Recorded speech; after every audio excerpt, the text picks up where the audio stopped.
At my son's wedding, his future father-in-law did not shake my hand, rather. He looked at me the way a man looks at something that does not belong in his space. Briefly, deliberately, with just enough pause to make sure everyone at the table saw it. Then he said, "Save that for uneducated people like you." And the room went so quiet I could hear the candle between us. My name is Dorothy Washington. And that was the night everything changed. I had dressed carefully, not to impress. I stopped dressing to impress people a long time ago. I dressed because this dinner mattered to my son, and anything that matters to Kevin matters to me. I wore the navy dress I keep for occasions that require dignity rather than performance. Low heels, simple earrings, and before I closed the top drawer of my dresser, I reached past my good jewelry and picked up James's watch. It is a man's watch, wide-faced, heavy, the leather strap worn soft from years on his wrist. I do not wear it often. I wore it that night because I wanted him in the room with me. I had no way of knowing how much I would need him there. The restaurant was in Buckhead, private dining room, the kind with no prices on anything because the people who eat there do not ask. Gerald Patterson had chosen it, which told me something before he opened his mouth. A man who selects a room to remind other people where they stand is a man who needs them to feel smaller. I noted that. I noted the way he performed for the waiter. Not rudeness, something more deliberate than rudeness. Warmth deployed like a tool, switched off the moment the waiter stepped back. I noted the way Linda Patterson held her wine glass without drinking from it. Eyes moving across her husband the way you watch something you have long since stopped trusting. And I noted Michelle, their daughter, my son's fiancée, whose hand stayed folded in her lap the entire first course, still in the particular way of someone who has learned that stillness is safer than movement. Kevin sat beside me. He was at ease in the way only people with clear consciences are at ease. He talked about the firm, about Atlanta, about something that made Michelle smile with her whole face. I watched him and felt the specific pride a mother carries quietly so it does not embarrass her child. The food came. Conversation moved. Gerald held the table the way men like him always hold tables, not by saying the most interesting thing, but by making it understood that the conversation exists on his terms. I listened. I did not perform. Then the main course was cleared. I turned to Gerald Patterson and extended my hand properly, the way my mother taught me, the way I have greeted every person worth greeting in my 61 years. He looked at my hand, then at my face, then at my dress. The pause lasted exactly long enough to be intentional. Save that for uneducated people like you. Linda's glass touched the table. Michelle's hands unfolded. I felt James's watch against my wrist. Cool, steady, present. And I did not move.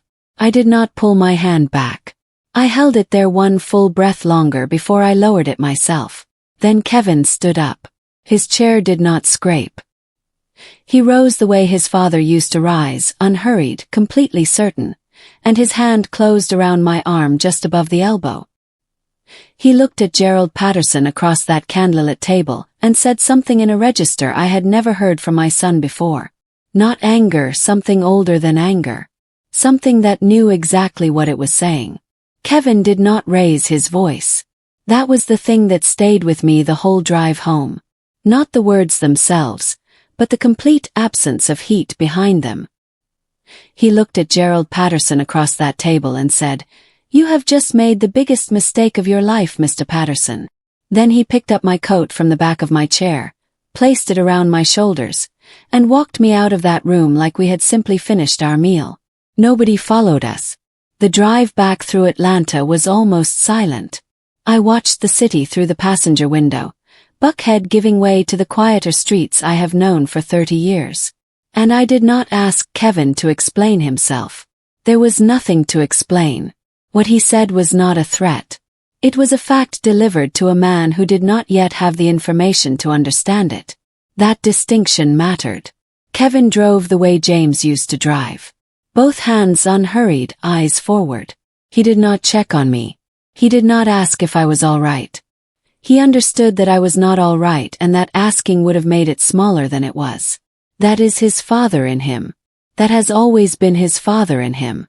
We got home just past 9. I put my purse on the hall table. Kevin went to the kitchen and I heard him fill the kettle without being asked. I sat down at the table and unclasped James's watch and set it in front of me. I did not put it away. I just needed it where I could see it. Kevin sat across from me. For a moment, neither of us said anything. Then he said, "Do you remember the Hargrove instrument?" I looked up. Course I remembered it. Not every detail, not every amendment, but I remembered what it was. James had spent years treating it as something important enough to review carefully, and ordinary enough not to discuss dramatically. Kevin nodded when I answered. Then he began laying out the pieces. Not everything, just enough. The original Hargrove Capital Agreement had been drafted 14 years earlier when the Patterson Company needed outside stability. James had structured it himself. Certain protections had been built into it. Certain rights had been preserved, rights that had never needed to be exercised until now. The kettle began to whistle softly in the kitchen. Neither of us moved. Kevin continued. He explained what the relationship looked like today. Not dependency in the dramatic sense. Nothing so simple, something more subtle and therefore more important. A long-standing capital position that had become part of the company's foundation over time. He explained that most people inside the Patterson organization knew Hargrove Capital existed. What they did not know was who sat behind it. Not because it was hidden, because it had never mattered enough for anyone to ask. I listened without interrupting. There is a kind of conversation that does not need your reaction in the middle of it. It needs your full attention at the end. This was that kind of conversation. When he finished, I said, "Gerald Patterson does not know any of this." Kevin leaned back slightly. "No," he said. "He knows Hargrove Capital. His board knows Hargrove Capital. Their lawyers certainly know Hargrove Capital." Faint pause. "But to him it's an institution, a name on documents, a relationship that's always been there." He looked down at James's watch. "He doesn't know who's making the decisions." The kettle had gone quiet. Neither of us moved to pour it. I looked at the watch resting between us. 14 years ago, James had sat in a room with Gerald Patterson's people and structured a rescue they were grateful for. He had never needed them to know his wife would eventually manage it after he was gone. He did not build things that required an audience. Neither do I. Kevin reached into the folder he had carried in from the car and slid a single document across the table toward me.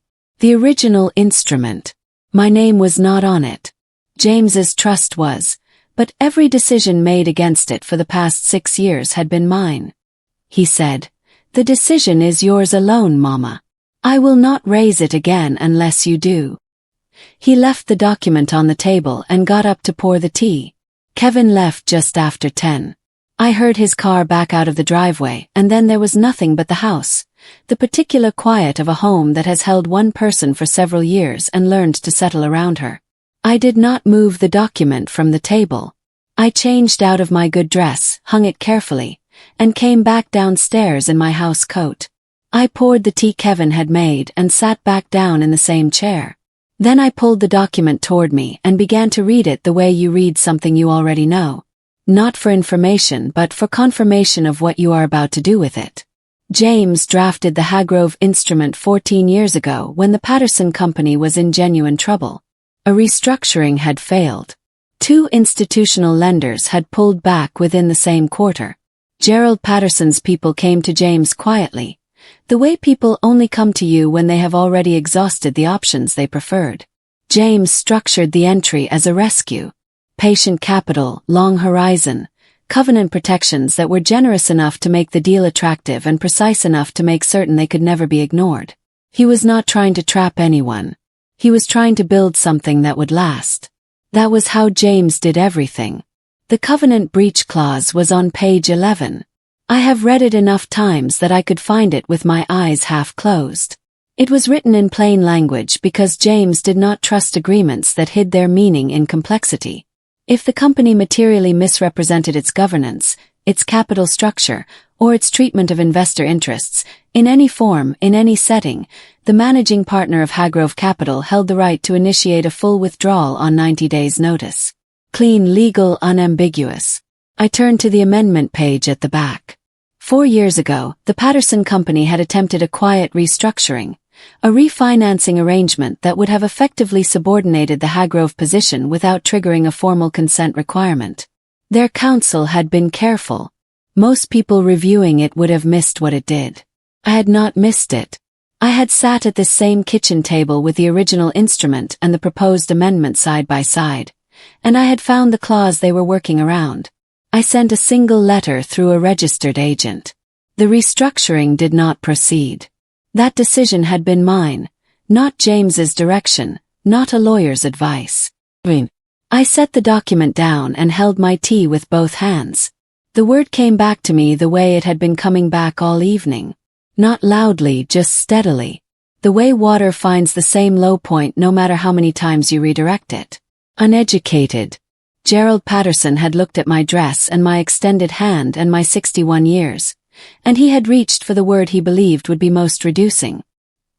He had no way of knowing that the woman he said it to had spent 14 years reading documents like the one on her kitchen table, making decisions that kept his company solvent, and never once needed anyone in that Buckhead dining room to know her name. I thought about James, not with grief, with something steadier than grief. Gratitude maybe, or recognition. He had taught me by doing it beside me until I could do it alone. He had never once suggested I was anything less than capable of every room he walked me into.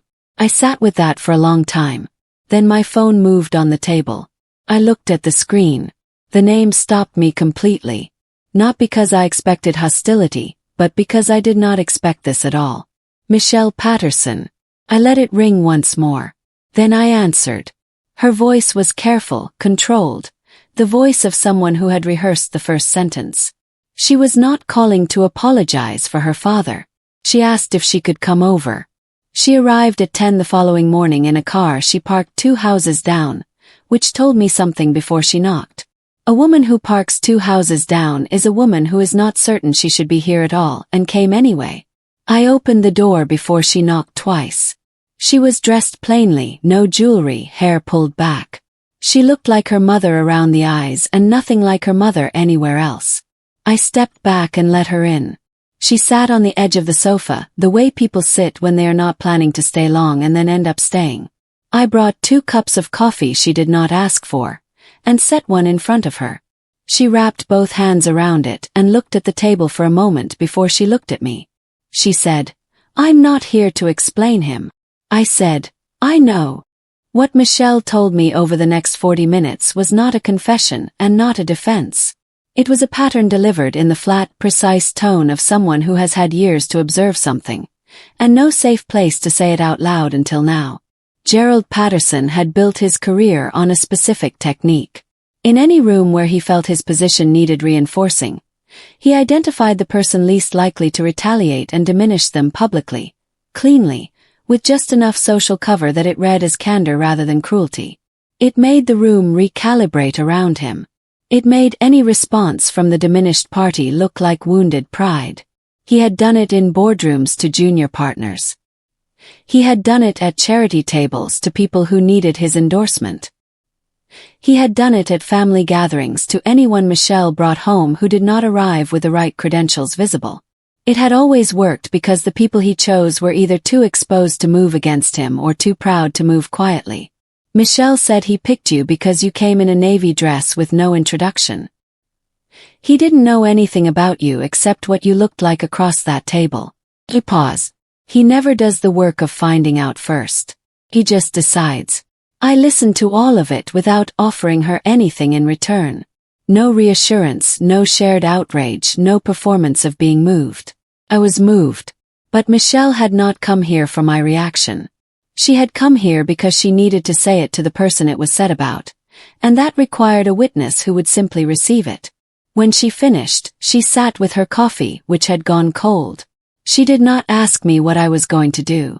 I think she understood that asking would change the nature of what she had just given me. It would make her complicit in a direction she had not chosen, and that was not why she came. She left just before noon. I walked her to the door and she paused on the step and said, "He has done this his whole life and nothing has ever come back to him." She said it without heat. She said it the way you state a weather pattern. Not a complaint, just the condition of things as they have always been. I watched her walk to her car 2 houses down. I stood in the doorway until she drove away. Then I went inside, picked up my phone and called Brenda.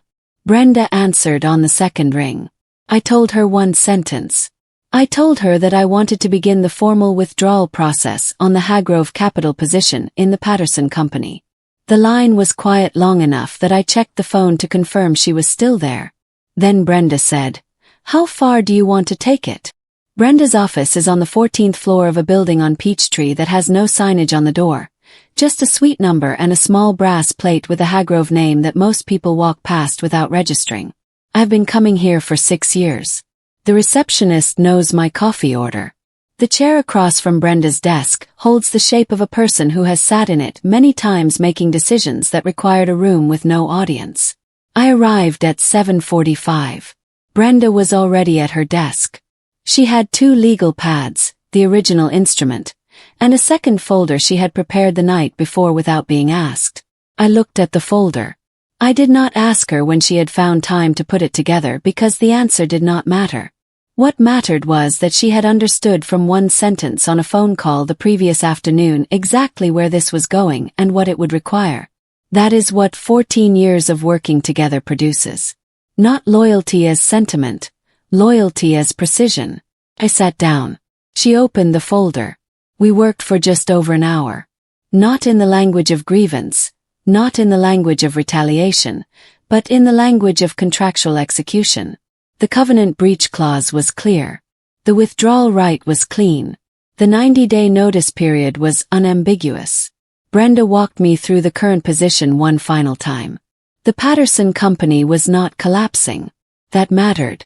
What mattered equally was that they were no longer as insulated as they had once been. The refinancing attempt 4 years earlier had told me that the lender relationships were stronger than they looked from the outside and weaker than they appeared in public. The Hargrove position had provided stability for 14 years. Stability has a way of becoming invisible to the people standing on it. What we were doing had always been available to us. We were simply choosing to do it now. The formal withdrawal notice went out at 9:17 through registered legal correspondence addressed to the Patterson Company's Board of Directors, filed under the W.D. Hargrove Capital name. Not to Gerald Patterson personally. To the board through proper channels, the way every significant financial communication in this relationship had always moved. There was no letter attached explaining the reason. The covenant language explained itself. Brenda set her pen down when it was done. She did not say anything and neither did I. There was nothing that needed to be said. We had done the work carefully and the work was complete.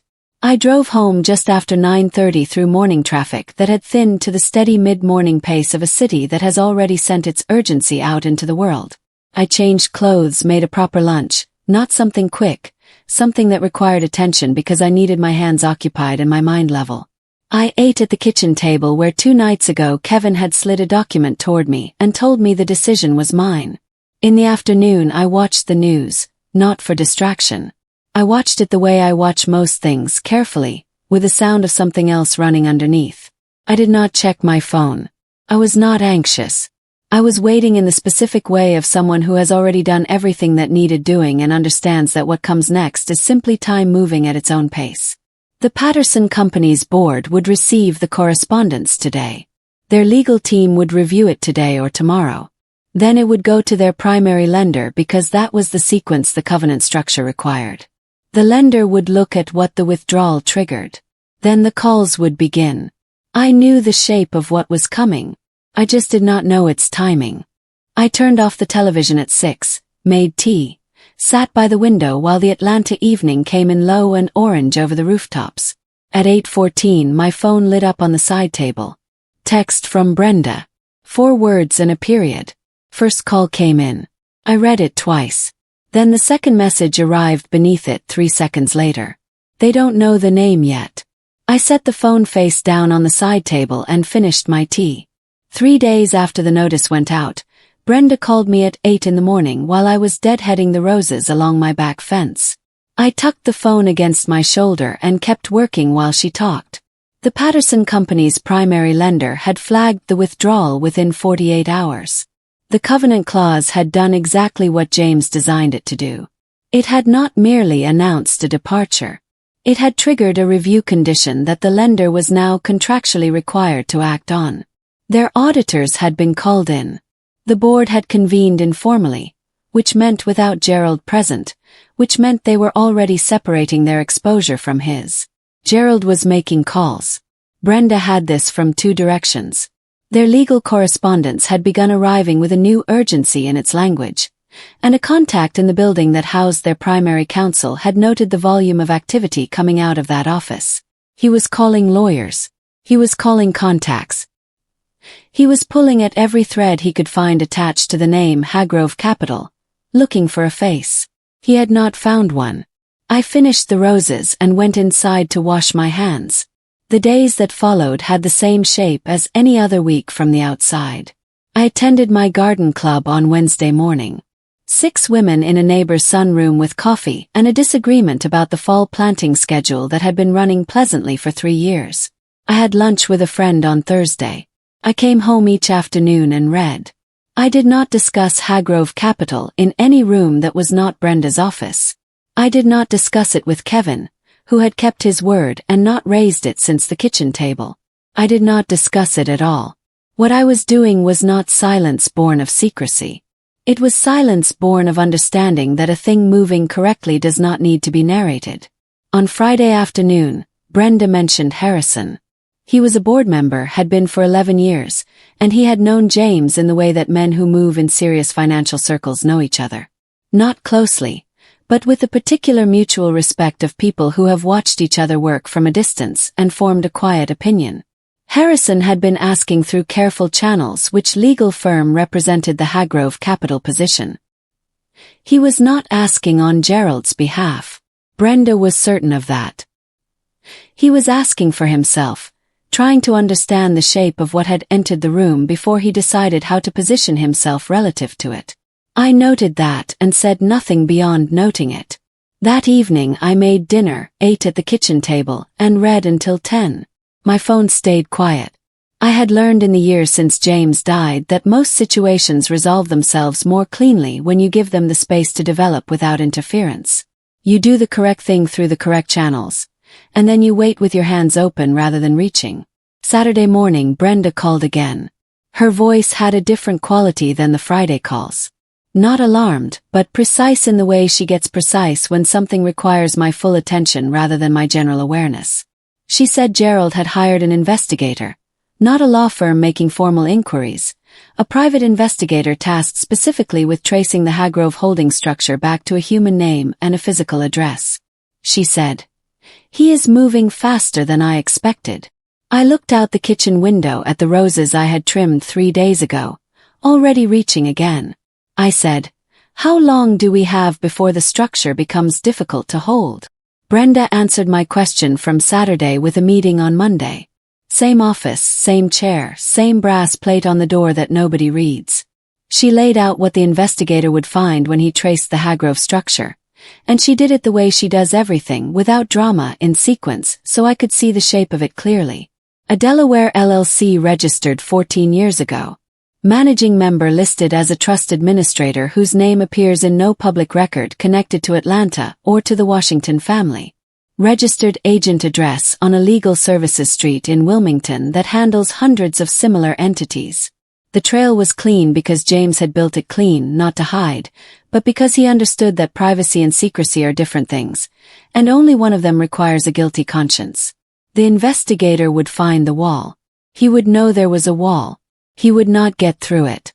I listened to Brenda walk me through each layer, and I felt something I recognized from the 4 years I had spent managing this position alone. A particular steadiness that comes not from certainty about outcomes, but from certainty about preparation. Whatever Gerald Patterson was looking for, we had already considered the possibility of him looking. I drove home and spent the afternoon in the garden. By Wednesday, Brenda confirmed the investigator had filed his findings. Delaware LLC, Trust Administrator, Atlanta agent address. No individual name, no Washington connection visible anywhere in the chain. Gerald had paid for a wall and received a detailed description of its surface. What neither Brenda nor I had anticipated was the lateral move. Gerald did not stop at the legal structure. A man who uses every room available to him does not restrict himself to formal channels when formal channels produce nothing. He went sideways into the professional circle around Kevin, not through Kevin directly, but through a colleague at Kevin's firm, a man named Mitchell, who handled mid-market transactions and had no reason to suspect the inquiry was anything other than routine background interest. Gerald had contacted him under the cover of due diligence. Vague language about familial connections to certain investment vehicles, the kind of phrasing that sounds like paperwork and moves like something else entirely. He was not yet connecting Hagrove to Washington. He was simply pulling every thread within reach of the engagement, hoping one of them led somewhere. What he did learn was smaller than the answer he wanted and more useful than he realized. The investigator had confirmed that Kevin Washington was not simply a fiancé. He was a corporate attorney with regular exposure to complex transactions, trust structures, and private capital arrangements. Nothing improper, nothing hidden, public information, but enough to alter the direction of the search. For the first time, Gerald stopped looking for an offended mother and started looking at the family itself. That was the thing about a man who had spent his career diminishing people before they could position themselves. He assumed everyone operated from the same instinct. He was looking for a wounded party making a clumsy move. He had not yet considered that the person across from him had been playing this game since before he knew the game existed. I was in the kitchen when Kevin called. Late afternoon, the light coming through the window at the low angle that means the day is almost done. His voice was steady, tight underneath the steady. The way a structure is tight, not strained, controlled. He said, "He called my colleague today, Mama." I set down what I was holding. Mitchell asked him about investment vehicles connected to our family. General language but specific direction. Was. He still doesn't know it's you. The Hagrove wall held. I said, but he's looking at our name now. Another pause, shorter. And he knows enough to realize this isn't somebody acting out of hurt feelings. He's looking for a connection he can't see. I stood in the kitchen in the low afternoon light and considered that for a moment, not with alarm, with the careful attention you give to something that has just changed its shape without changing its direction. Gerald Patterson was getting closer. He was still looking for a wounded party. He had not yet understood what he was actually looking for. Michelle called on a Thursday evening 2 weeks after the notice went out. She did not open with small talk, which told me the call had a specific purpose she had been organizing herself toward before she dialed. She said, "I need to tell you something about my mother." I sat down. What Michelle described was not a woman in crisis. It was a woman in motion. Quiet, deliberate motion of the kind that does not announce itself because announcement would defeat the purpose. In the past week, Linda Patterson had made 2 separate appointments that Gerald did not know about. A private family attorney whose office was in Midtown, far enough from their usual professional circles that the choice itself was a message about discretion, and a financial advisor, not the one the Pattersons used jointly, a different one entirely, whom Linda had seen alone on a Tuesday afternoon while Gerald was in a board meeting managing the fallout from the withdrawal. She was not panicking. Michelle was clear about that. Her mother did not panic. It was one of the few things Michelle had always respected about her. What Linda was doing was preparing for the version of this story that did not end in recovery. She was reading the situation the way a navigator reads weather, not to stop the storm, but to know which direction to turn before it arrived. Michelle said, "She's been like this before. When things get bad, she goes very quiet and very organized." It took me years to understand that the quiet is not calm, it's calculation. Then she told me something else. 3 days earlier, Linda had gone to the bank alone. Not one of the business accounts, not anything connected to the company. Personal records, documents, copies of statements going back several years. Michelle did not know exactly what her mother had requested, only that she had come home carrying a folder she placed immediately in her study and locked away. I listened to that and thought about the woman I had watched at the dinner table. The wine glass she held without drinking from. The eyes that moved across her husband the way you watch something you have long since stopped trusting. Linda had been performing the marriage the way Gerald performed the wealth. Consistently, skillfully, and with the private knowledge that performance is not the same as substance. The difference between them, Michelle said, was that Gerald needed people to believe it. Linda had simply learned to maintain it. Those are not the same need, and they do not produce the same response when the structure begins to fail. The Patterson wealth had required constant maintenance because it had never been as solid as it appeared. Michelle had understood this in pieces over the years. A comment here, a tension there. The particular strain that appears in households where the image costs more than the reality can comfortably support. The Hargrove withdrawal had not created the fragility. It had simply made the fragility visible. I asked Michelle how Gerald was moving through the house. She said, loud, certain, like a man who believes the problem is external. My mother moves through it like she's already somewhere else. After Michelle finished, I sat with the phone in my hand for a moment without speaking. Then I asked if she had been home this week. She said she had gone by on Wednesday to collect some things she had left there. I asked how her mother seemed. Michelle was quiet for a beat, the specific quiet of someone choosing between the short answer and the true one. She said her mother had been in the kitchen when she arrived, that Linda had looked up from what she was doing, studied Michelle's face for a moment, and then said without any particular weight in her voice, the way you say something you have already decided is true. The dinner is where it started, isn't it? It was not a question. Then, according to Michelle, Linda had done something unusual. She nodded once to herself, not to Michelle, to herself.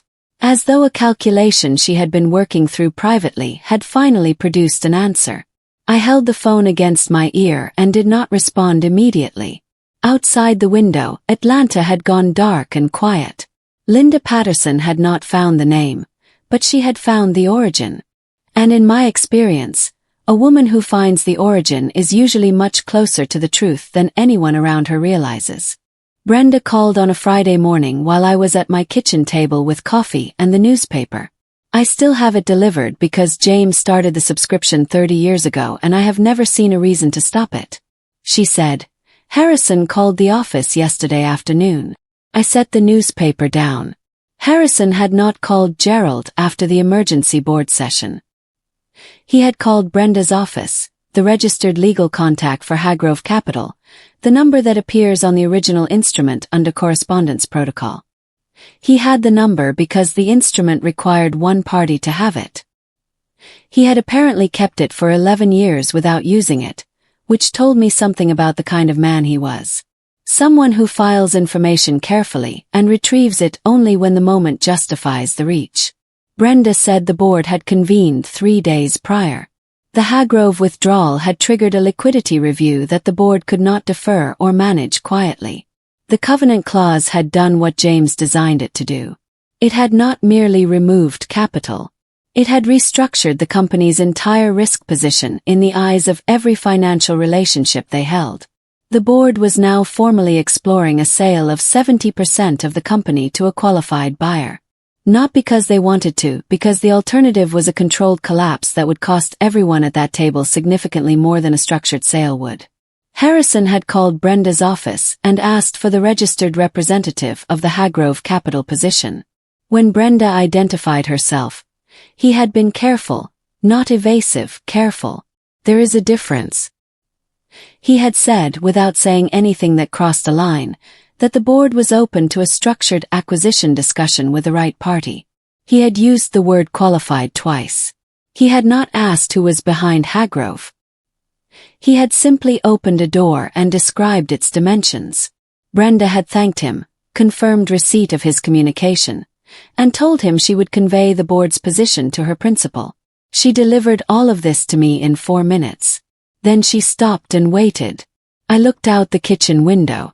The roses along the back fence had come in fully now. The ones I had trimmed the morning the first call came in 3 weeks ago. They do not know anything about what has been happening in this house. They simply grew because that is what they do when the conditions are right. I said, "What is the timeline Harrison is working with?" Brenda said the board had set an internal review deadline of 3 weeks. After that, the process would move to a broader search if no qualified party had engaged. 3 weeks was not generous. It was enough. I thought about Gerald Patterson in that boardroom, loud and certain, the way Michelle had described him moving through the house. A man who believes the problem is external. I thought about him sitting at that table while his board discussed selling the company his father had built. The company he had inherited and maintained on capital. He had never traced back to its source. I thought about Harrison making a call that was not to Gerald. I said, "Tell Harrison we are going to the table." Brenda said, "Which name do we walk in under?" The question was practical, and she knew I had already considered it. The name mattered. It determined the moment Gerald understood what he was sitting across from, and how much time he had to compose himself before the room required something from him. I said, "Hargrove first. Was. And then Washington." The line was quiet for exactly 1 second. Brenda said, "I'll call Harrison this afternoon." Picked up my newspaper. Outside, the roses held perfectly still in the morning air. The meeting was set for Tuesday at 10. By Saturday I had done everything that needed doing and spent Sunday doing nothing at all deliberately. The way you rest before something that requires your full self, present and undivided. Monday I prepared. I pulled the original instrument from the file drawer where it had lived for 14 years. The same drawer, the same manila folder, James's handwriting on the tab. I did not read the whole document. I turned to the covenant clause and read it once slowly. The way you read something not for information but for grounding. I knew every word of it. Reading it again was not about the words. It was about remembering whose hands had written them and what those hands had understood about fairness, precision, and the long patience of people who build things correctly. I put the document back in the folder and the folder back in the drawer. Then I went to the closet in the spare room, the one with the garment bag hanging at the far left end behind the winter coats where I had placed it 18 months ago and not touched since. Anne zipped it carefully. The suit inside was the color of good charcoal, Italian wool, cut with the kind of clean authority that does not announce itself. I had bought it alone 14 months after James passed, on a Tuesday afternoon when I walked into a store on Peachtree with no specific intention and walked out with something I did not yet have an occasion for. James never saw it. It was mine in a way that was distinct from the things we had chosen together. Not better, different. Something I had selected for a version of myself that existed after him. I hung it on the bedroom door and looked at it for a while. I thought about James, not with longing, which is the grief that faces backward, but with a particular gratitude that faces forward. He had built something real and taught me every part of it. He had never once suggested there were rooms I was not equipped to enter. When he was gone, I had sat in this house and been afraid for exactly 6 weeks. Afraid of the documents, afraid of the decisions, afraid of the scale of what he had left in my hands. Then I had sat down at the kitchen table and begun reading. That fear had never returned. At noon Brenda called, not because anything had changed, because something hadn't. Harrison had reached out through the same careful channel he had been using since the board meeting. The acquisition discussion was proceeding. The room was set. Council was confirmed. But Gerald had spent the morning attempting to delay the meeting, not cancel it, delay it. Additional review, additional consultation, additional time. Brenda said Harrison's response had been brief. The meeting would proceed as scheduled. I thanked her and hung up. That told me everything I needed to know. Confident men rarely ask for more time. I did not rehearse what I would say to Gerald Patterson. There was nothing to rehearse because I had decided weeks ago to say almost nothing. A man who uses words as weapons expects you to arrive armed with the same. I was not bringing words. I was bringing the acquisition terms Brenda had drafted, the Hargrove instrument, and my own name on a sheet of paper beside his company's valuation. That was sufficient. I ironed the suit, made dinner, read until 9:30. 10:15 my phone rang. Her voice was steadier than I expected, which told me the conversation she was about to describe had already moved through its worst part before she called me. She had gone to the house that afternoon to tell her father she would not be coming back. She had kept it simple. No accusation, no catalogue of grievances. Just the decision stated plainly. She said Gerald had listened to the first 2 sentences and then stopped listening. His response had moved through no recognizable form of grief. It had gone directly to money, her dependence on his accounts, the car registered in his name, the arrangements he could discontinue. He had reached for financial control the moment emotional control left the room. Michelle said. He didn't ask me to stay. He told me what I would lose. I sat with that for a moment. A man who responds to his daughter's leaving by listing her liabilities is not a man capable of understanding what he has done. He is only capable of understanding what things cost. Tomorrow I would show him exactly what that cost. I was up at 5:45, which is when I am always up. I made the same breakfast I have made every weekday morning for 11 years. Oatmeal with 2 spoons of honey, black coffee, half a grapefruit. James started me on grapefruit. I kept it after he was gone because some habits are not about the person who gave them to you. They are simply about who you have become. I dressed without hurrying. The charcoal suit, low heels and a shade that matched without matching exactly. The small pearl earrings I wear when I want to be taken seriously without announcing that I want to be taken seriously. I looked at myself in the mirror the way I look at anything I have prepared carefully. Not for reassurance, for confirmation. I did not wear James's watch. I had worn it to the dinner because I needed him present for something I did not know was coming. Today I knew exactly what was coming. Today I went in as myself alone. I left the house at 8:20. The drive to Midtown took 31 minutes in Tuesday morning traffic. I know this route, have driven it more times than I can count. And there is something steadying about a road your hands know without instruction. I parked in the building's underground garage at 8:51. I sat in the car for 4 minutes without checking anything. Not from hesitation, from the understanding that stillness before a significant moment is not delay. It is arrival. I called Brenda at 8:55. She answered on the first ring. She said, "Everything is in order." Harrison confirmed the room at 9:45. "Their counsel will be present. Ours is already upstairs." I said, "Good." She said, "Dorothy." Pause with weight in it. "You have done everything correctly." I said, "I know." I got out of the car. In the elevator I thought about 3 things in this order. I thought about the handshake Gerald Patterson had refused. The way he had looked at my extended hand with that brief, deliberate pause that was designed to establish a position before a word had been spoken. I thought about Michelle sitting on the edge of my sofa with cold coffee and 2 hands wrapped around a cup she had stopped drinking from, telling me a pattern she had carried alone for years. I thought about Kevin's face at that dinner table. Not the anger of a son defending his mother, something older and more considered than anger. Recognition. He had known in that moment exactly what Gerald Patterson did not know. He had known it, and he had stood up anyway and said the only true thing in the room. The elevator opened on the 19th floor. A receptionist led me down a corridor with a particular carpeted quiet of serious buildings that take their own gravity as a given.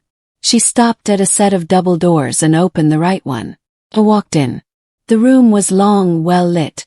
An oval table with 8 chairs and water glasses already filled. Harrison was standing near the window. I knew him from a photograph Brenda had shown me. Silver-haired, a careful posture.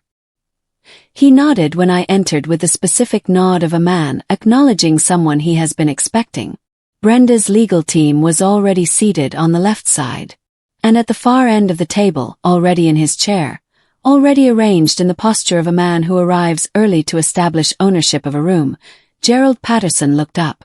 The moment he saw my face, something moved across his. Not shock exactly, something that arrives before shock. The fractional second when a mind presents information the rest of the self is not yet prepared to receive. I walked to my chair and sat down. Harrison opened the meeting at 10:03. He did it with the practiced efficiency of a man who has run enough difficult rooms to know that ceremony only extends discomfort. A brief introduction of parties, a confirmation that all counsel was present, and then a nod to Brenda's lead attorney, a woman named Robertson, who had been doing this work for 22 years and carried that fact in every syllable she produced. I sat at the left side of the table, 3 seats from Harrison, directly across from Gerald Patterson's position. I folded my hands on the table in front of me, and I did not speak. Robertson presented the Hagrove position cleanly. The original instrument, the 14-year history, the covenant clause and its activation, the withdrawal notice and its legal standing. She did not editorialize. She presented the architecture of what existed and let the architecture speak for itself. That was what I had asked her to do, and she did it without ornamentation. Gerald listened for approximately 6 minutes before he tried the first redirect. It came as a question framed as clarification, delivered in the easy authoritative tone of a man who has used procedural language to slow rooms before. Harrison's expression did not change. Robertson answered the question directly and continued. The room did not move in Gerald's direction. He waited 4 minutes and tried again, quieter this time, the authority less procedural and more personal. He addressed Harrison directly, used his first name, referenced a history between them that was real but was being deployed as leverage. Harrison received it with a courtesy that contained no yielding. Robertson continued. The room did not move. I watched Gerald across the table during all of this the way I watch most things, without expression, without signal, with the full and patient attention of someone who has already decided and is simply present for what follows. The placement happened at minute 14. Robertson had just finished presenting the proposed acquisition terms, the 70% structure, the governance provisions, the transition framework, when Gerald looked at me with a different quality of attention than he had managed before. Something that moved through several calculations in the space of 2 seconds and arrived somewhere it had not expected to land. His hands, which had been moving with small executive gestures throughout the presentation, stopped completely. I held his gaze for exactly as long as was necessary, and then returned my attention to Robertson. Harrison called a 15-minute recess at 10:41. The room shifted, chairs moving, water glasses lifted, the low sound of separate conversations beginning. I stayed in my seat. I did not reach for my phone. I looked at the acquisition terms in front of me and made one small notation in the margin that I had been considering since Saturday. Across the table, Gerald's attorney leaned in close and said something near his ear. Gerald was still for another moment. Then he turned and looked directly across the room at me. This time he did not look away.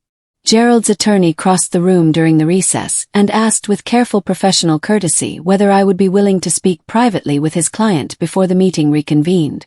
No counsel present. 10 minutes. I looked at the man making the request. He was doing his job and doing it cleanly. Said yes. They put us in a smaller room off the corridor. A windowless space with a round table, 4 chairs, and a water carafe nobody touched.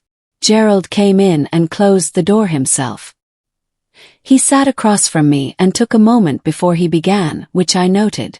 A man who needs a moment before he speaks in private is a man who has been rehearsing on the walkover. He started with the explanation, not an apology, an explanation. He said the dinner had not been what it appeared, that he had been under considerable pressure that evening.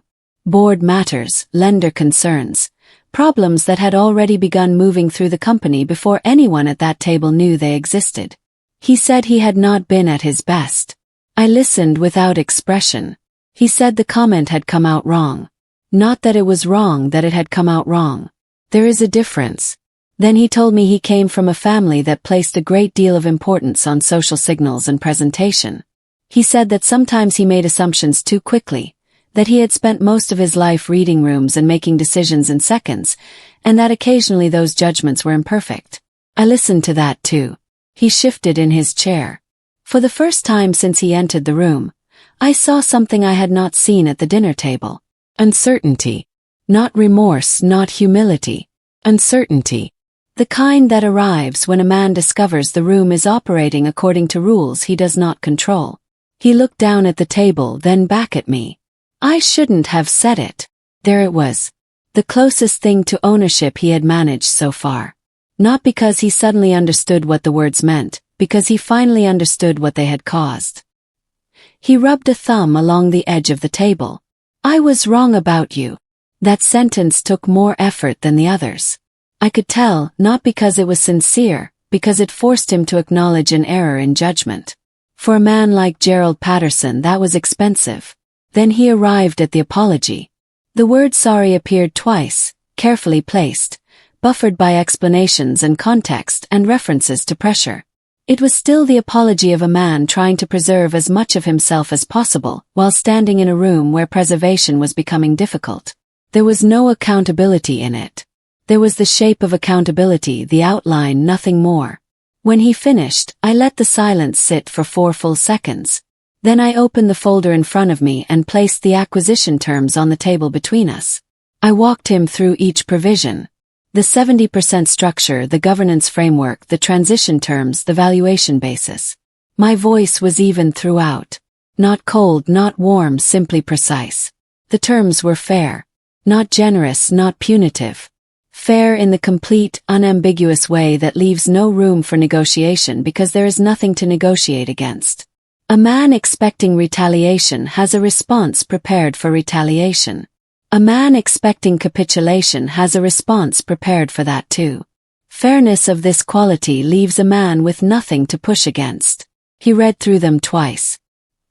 His attorney was not in the room, and I watched him work through the provisions without counsel, which meant I watched him understand each one at the speed of his own comprehension rather than at the speed of someone else's translation. When he finished, he looked at me for a long moment, then back at the papers. He said, "These are reasonable." I said, "Yes." He nodded once. "Not agreement, recognition."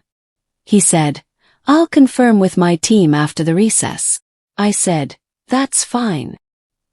He gathered the terms and squared them against the table edge in the particular way of a man performing composure for an audience of one. Then he looked up.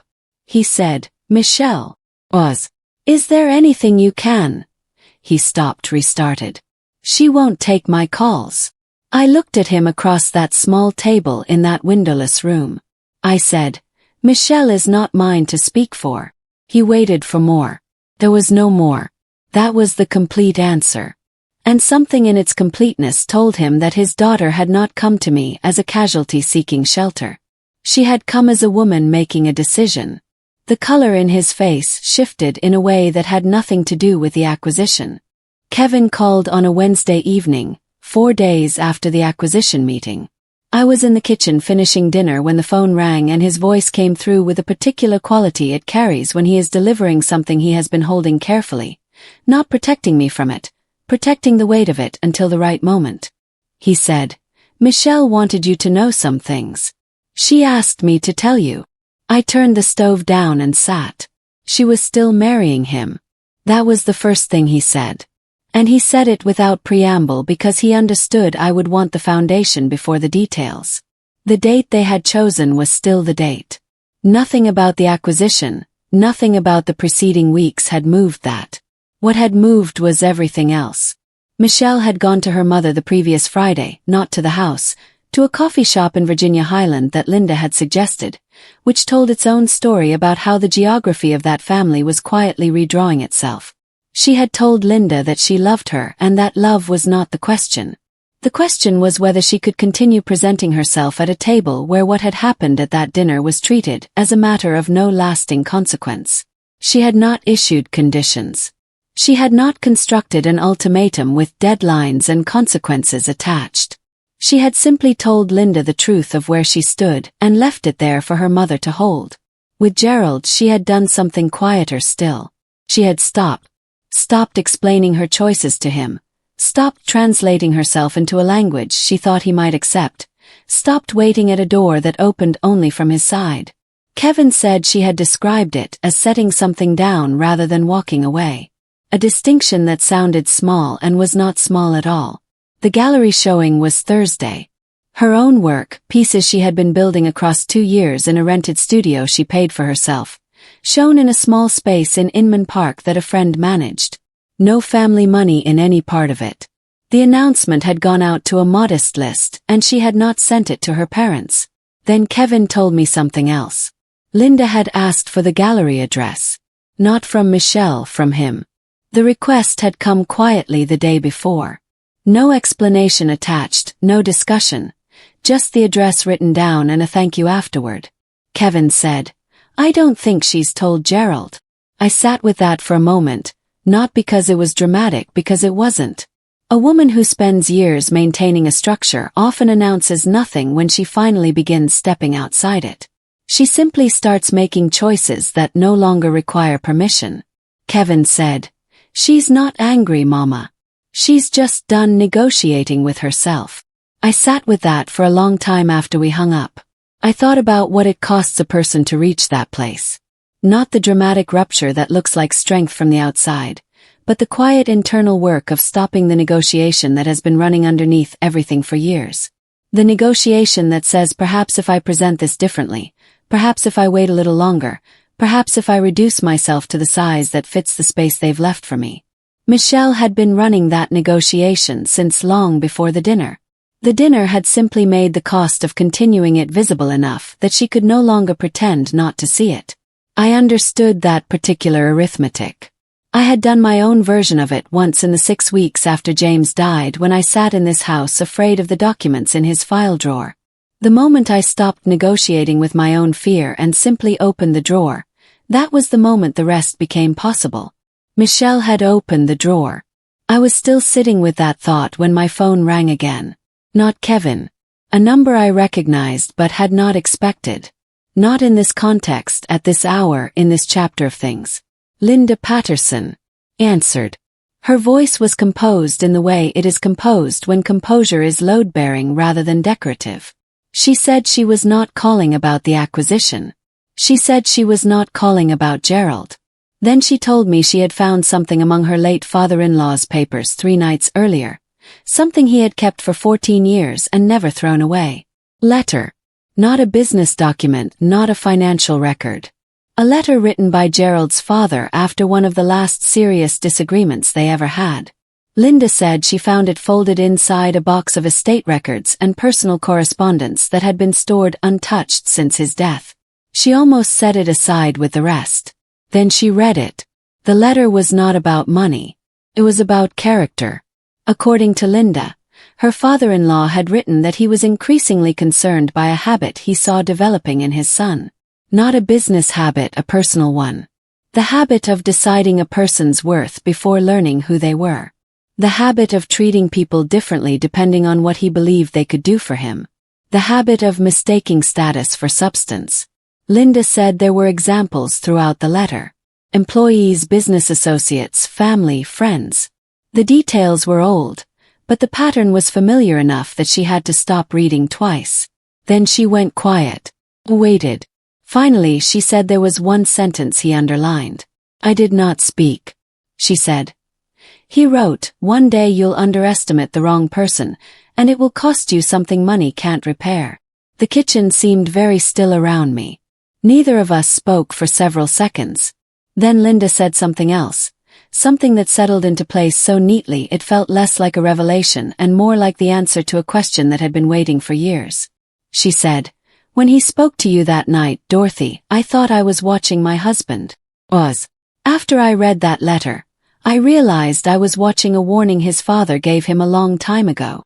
I looked toward the drawer where James's papers had once frightened me. Linda drew a slow breath. Then she said, "There was something else in that letter, something I think you should know before tomorrow." And for the first time since she called, I felt something shift. The acquisition closed on a Thursday. Brenda sent one text at 2:17 in the afternoon. It said, "Done." I read it at the kitchen table and set the phone face down the same way I had set it down the night the first call came in. The symmetry of that was not lost on me. Gerald Patterson now operated under terms I had set and Brenda had enforced through 6 weeks of clean, precise, legally unimpeachable work.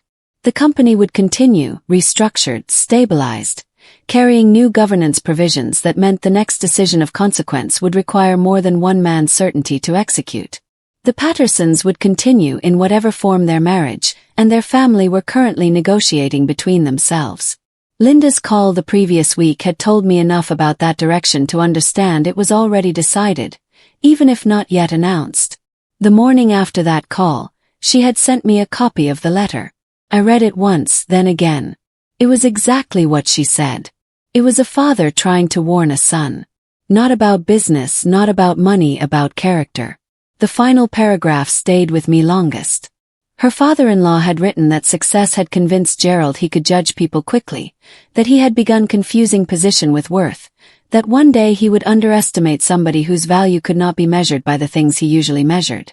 The sentence Linda mentioned was underlined twice.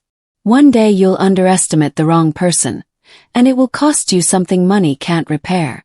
I folded the letter and put it away. Not because it no longer mattered, because it no longer belonged to me.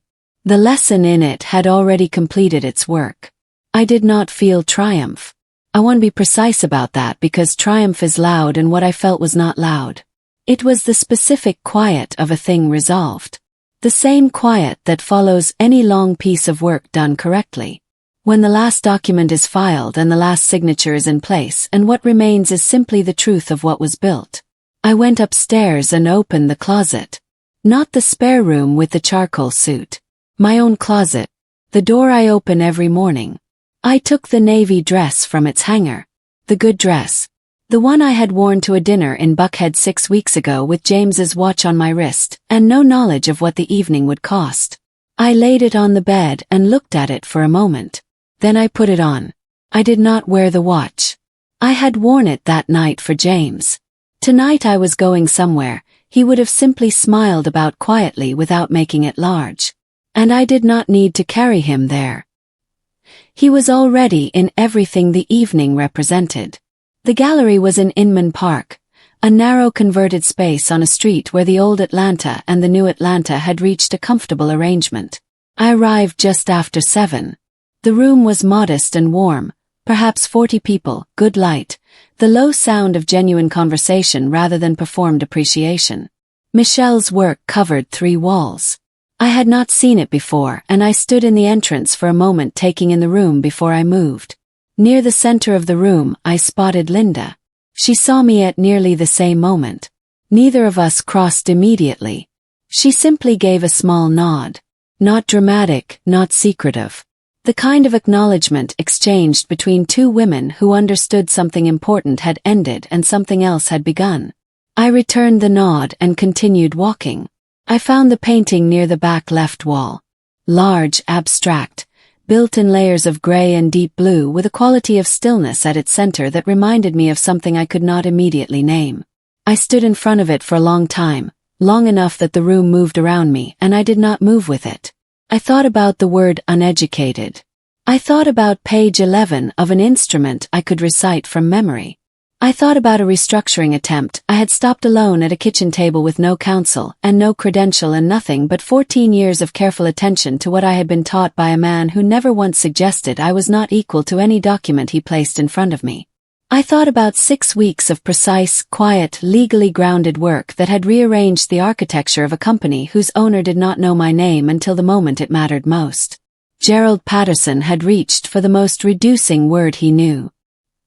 He had aimed it at a woman in a navy dress with no introduction.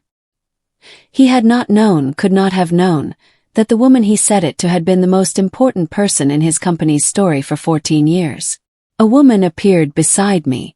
She looked at the painting and then looked at me with the easy curiosity of someone in a room full of strangers. She said, "Do you know the artist?" I smiled, the kind that comes from somewhere deep and settled.